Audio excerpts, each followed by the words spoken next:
Alors une question qu'on me pose souvent, c'est comment garder sa créativité? Comment équilibrer votre créativité en même temps que votre efficacité et votre réussite? Une question, je pense que l'on se pose tous, n'est-ce pas? Et ces dernières années, un certain nombre de scientifiques, des spécialistes de la sociologie, mais aussi des spécialistes des neurosciences, pardon, ont découvert des techniques toutes simples qui permettent de booster notre créativité et ainsi permettre de répondre à la question de départ.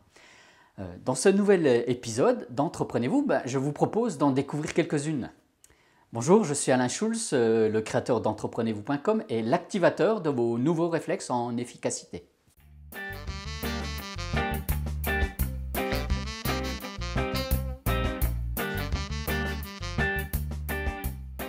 Alors d'entrée de jeu, je souhaite vous prévenir tout de suite là.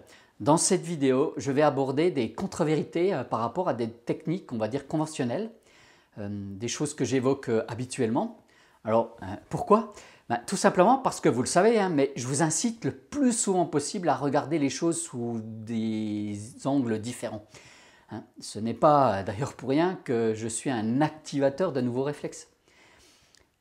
Justement, en premier, ce que je voudrais aborder avec vous, c'est prenez l'habitude d'aller chercher de l'inspiration ailleurs, en rencontrant des personnes en dehors de votre domaine, en dehors de votre métier de base, de votre expertise.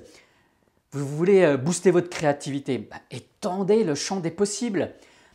Et quoi de mieux pour cela que de rencontrer des nouvelles personnes venant d'horizons que vous ne connaissez pas? Apprenez à vous faire tourner les perspectives là.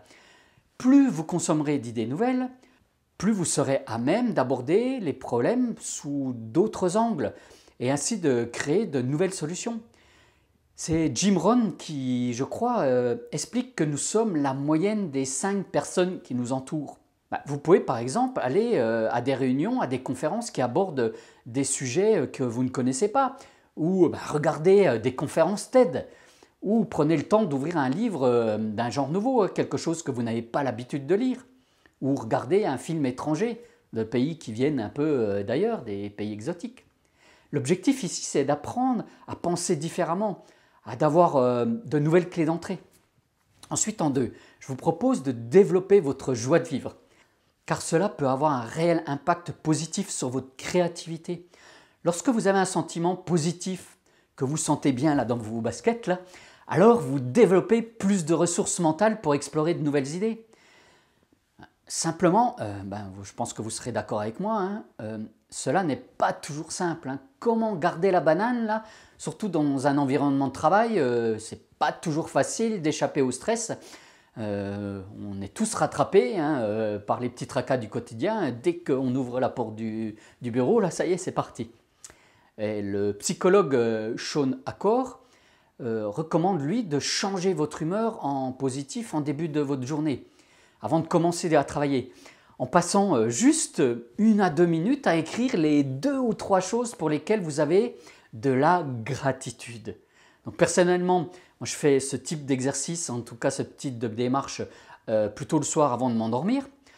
Vous ne pouvez pas savoir quel impact cela va avoir sur votre façon d'appréhender ensuite le reste de votre vie. Vous allez voir. Ensuite, en 3, allez travailler dans un café. C'est l'université de l'Illinois qui a fait une étude en 2012 et cette étude a démontré que travailler dans une ambiance de type bistrot, vous savez, avec plein de bruit, là, des conversations à droite à gauche, les bruits de tasses, de machines à café, là, tout ça, là, vous permet de rester concentré et de garder vos pensées créatives à un niveau très important. Là. Alors vous allez me dire que vous ne pouvez pas vous déplacer dans un café. Dans ce cas, essayez un site comme Coffeetinity. Je vous mettrai le lien là sous la vidéo. Cela vous permettra de vous immerger dans cette ambiance bar sans pour autant sortir de votre bureau. C'est magique, Internet, c'est génial. Ensuite, en 4, ne finissez pas ce sur quoi vous êtes en train de travailler.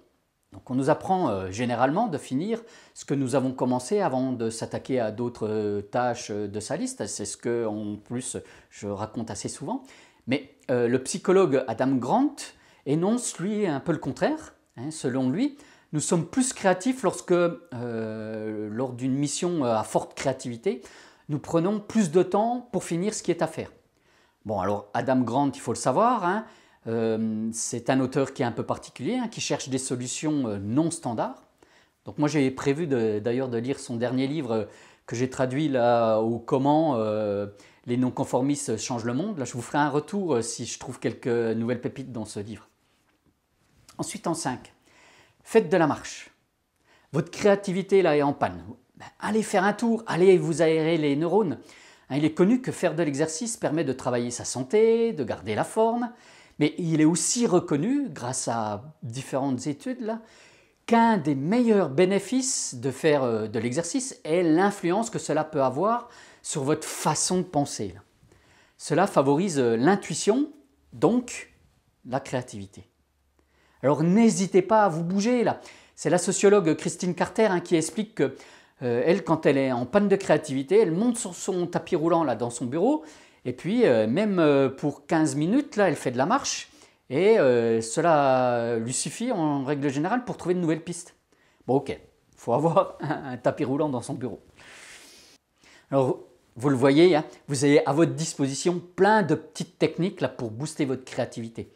Il suffit parfois d'aller chercher ailleurs là, et ainsi d'activer de nouveaux réflexes. Ben, ça tombe bien. C'est ce que je fais grâce à ma chaîne YouTube. Donc n'oubliez pas de vous y abonner si ce n'est pas déjà fait. Si vous avez aimé cette vidéo, mettez-moi un énorme like là en pressant sur le pouce bleu. En plus, cela va me motiver à continuer à diffuser ce type d'informations. Donc en attendant, soyez efficaces, passez à l'action et changez votre vie. Allez, ciao, bye.